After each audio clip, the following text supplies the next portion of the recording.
Well, the Mets are here facing adversity once again with Game 4 coming up in just a couple of hours. Flobo Boys already gave you guys the game preview with the pitching matchups and the lineups and all that.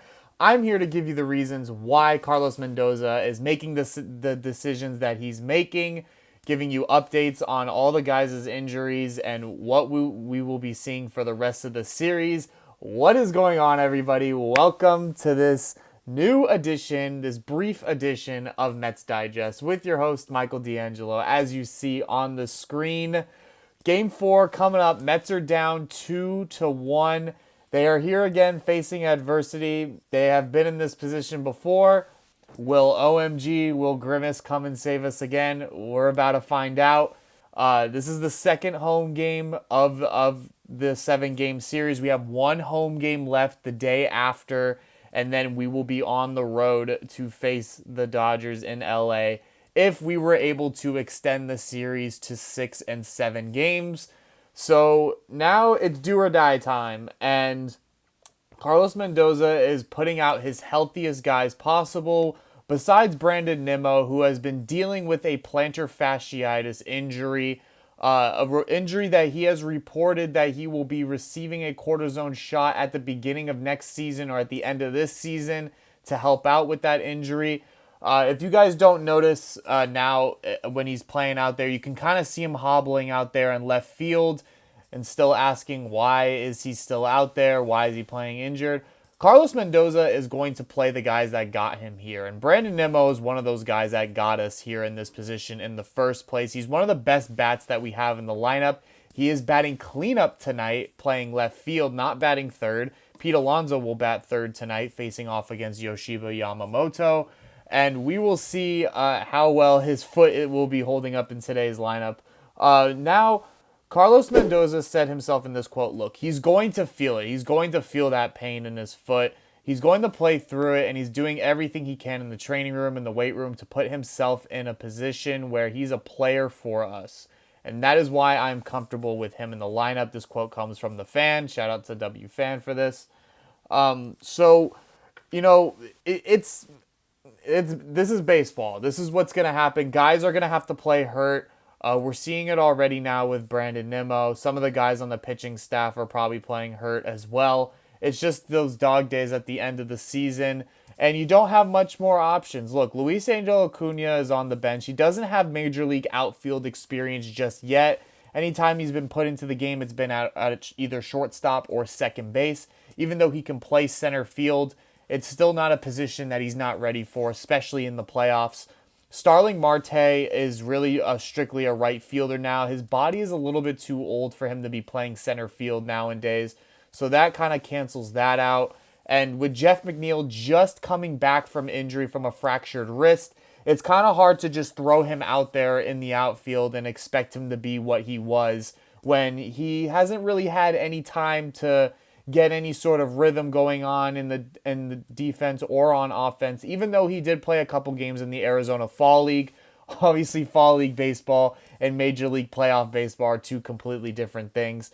But that could be a change. This could be some desperate times from Carlos Mendoza. We could be seeing guys like that, like Jeff McNeil, Jesse Winker, who I'm about to talk about in a second, be inserted halfway, 3/4 way into the game tonight.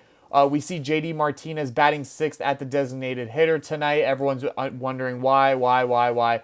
I understand. He cannot lay off that slider down and away right now for some reason. And for that point, I can't really give you any other reasons besides the fact that Jesse Winker is hurt as well. He is dealing with a back injury. I'm not sure if it's any like some spinal fluid leakage or like what Paul Blackburn's dealing with, or what it is, maybe just some spondylosis, maybe. But right now Jesse Winker is officially hurt, and that is why you don't see him in the lineup these last 2 days. Carlos Mendoza has been very communicative with his team and asking guys if they're good to go or not. Brandon Nimmo has been one of those guys saying that he's going to play through it and that he will be good to go. And if he's feeling uncomfortable at all playing, he will tell him. So maybe Jesse Winker is down in that locker room telling Mendoza that he's not comfortable playing. That kind of does suck to see, especially since he only really has to step up to the plate as a designated hitter. It's not like we're asking him to go out there and play in left field as well with that back injury. We're just asking him to be a designated hitter. I'm not throwing any shade at Jesse at all. He has been a godsend for this team so far this season. I will pull up his stats as well. For the most part, with that 360 on base percentage, it's been more than just especially that home run that he pimped against the Phillies at home in Citi Field. That was a great moment, but we're looking for more moments like that from him. So if he's able to somehow get an at bat or two tonight or tomorrow, if we were down 3-2 with the tie series, it would be great to see him back in the lineup. I see everyone is on Twitter complaining, why is JD still in the lineup? Why is he still there? Why isn't Jesse playing? We see Nimmo playing hurt. Why isn't Jesse playing hurt? With a guy like JD Martinez, who is uber experienced in the playoffs, whether it's with the Diamondbacks, the Dodgers, the Tigers, this is a guy that has been here a lot of multiple times throughout his career. And Carlos Mendoza is obviously going to go with experience in this position. JD Martinez, you guys got to remember, he carried us through that June, that May slump, and then coming up with on the rise in June and stuff. JD Martinez was right in the thick of those, one of those hot bats that was getting a lot of those guys into home plate from being in scoring position. So he's one of the guys that did get us here. So he does, on some note, deserve this to be in this position right now. He does deserve a chance in the playoffs in the lineup. But if he screws up tonight against Yoshida Yamamoto, we may be seeing some changes being made. Maybe Jeff McNeil comes in as the DH, or maybe Winker makes his return.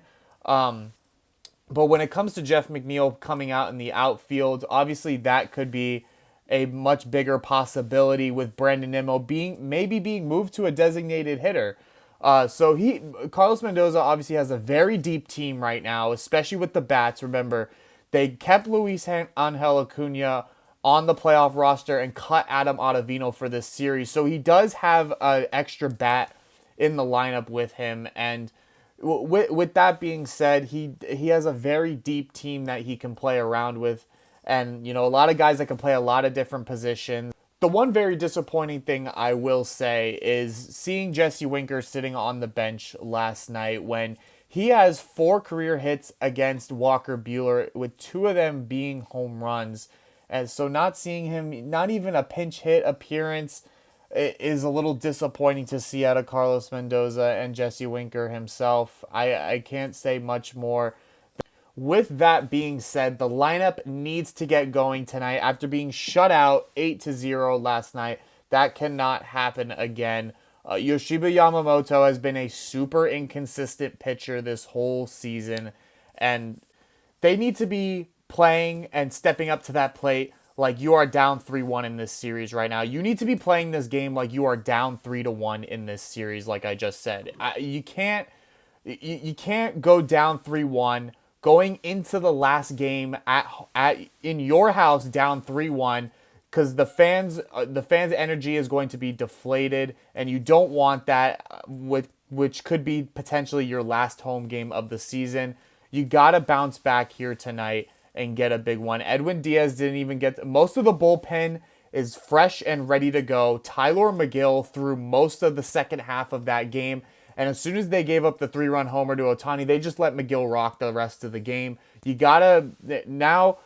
With all of those guys, with all your number 1 guys coming out of that pen being fresh, Diaz, Garrett, maybe even Danny Young coming out to face Ohtani, all these guys are fresh now, and it is your job to capitalize off of, having a fresh bullpen, and the bats have to come through for that bullpen to thrive. You need runs tonight. You need to continue to get base runners on and hit with runners in scoring position. That is why I'm so crucial about JD Martinez tonight, because that is something that he was thriving with throughout the middle of the season in May and June. He was one of the only guys that was actually hitting with runners in scoring position. Pete Alonso was still struggling when Lindor was still just starting to kick it up.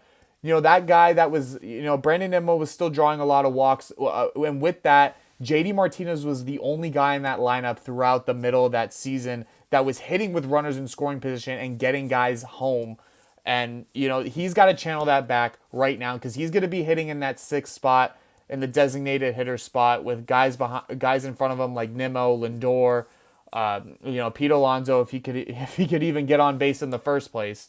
But this is huge tonight.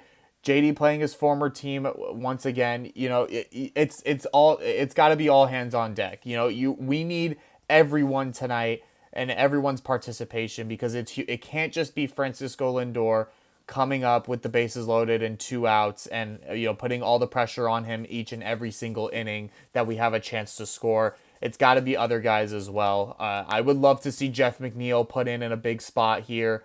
Of course, he's never afraid to get the bat off of his shoulder, and we need that type of approach when we have runners in scoring position in the late innings tonight.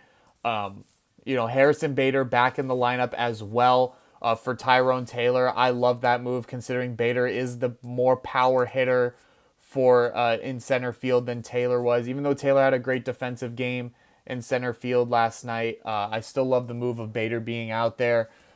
So we'll see what happens. Gotta play desperate. Gotta play like you're playing an elimination game, because you do not want to go down 3-1 to this Dodger team. You don't want them to feel comfortable, because their lineup can carry them through any sort of game where they might be cold. The pitching staff might be cold. Those bats, somebody will always come through for that lineup, no matter what. Whether it's Shohei, whether it's Max Muncy, whether it's Teoscar Hernandez, they have that type of power and that type of swagger that somebody will, and that type of confidence that somebody will always come through for them. And it happens. And last night it was Shohei, and also Kike Hernandez, who's a big-time playoff performer. So you got to attack early and keep capitalizing off of the mistakes. We see the Dodgers make defensive errors. We saw the Phillies make a lot of defensive errors, and the Mets capitalize off of those immediately. We need to see that once again tonight. If they make any defensive mistakes, you have to capitalize. And I'm going to shut up now, because I am nervous about this game and hoping that we come away with a win tonight. I will probably not be watching to keep the superstitions going. Y'all know me. So, we need a win tonight. Hopefully Brandon Nimmo and Jesse Winker would, who nice to see to get an at-bat tonight. We see them out there giving it all for our team. And that is all I have for you here today with Mets Digest. Me and Flobo Boys will probably be back tomorrow or the day after, giving our briefings on the series and any sort of updates on injuries and any reports that you guys may hear around Twitter or anywhere else. We will be here to cover them and give our opinions. For Michael DeAngelo at Mets Digest, I will see you guys in the next video. Goodbye, everybody.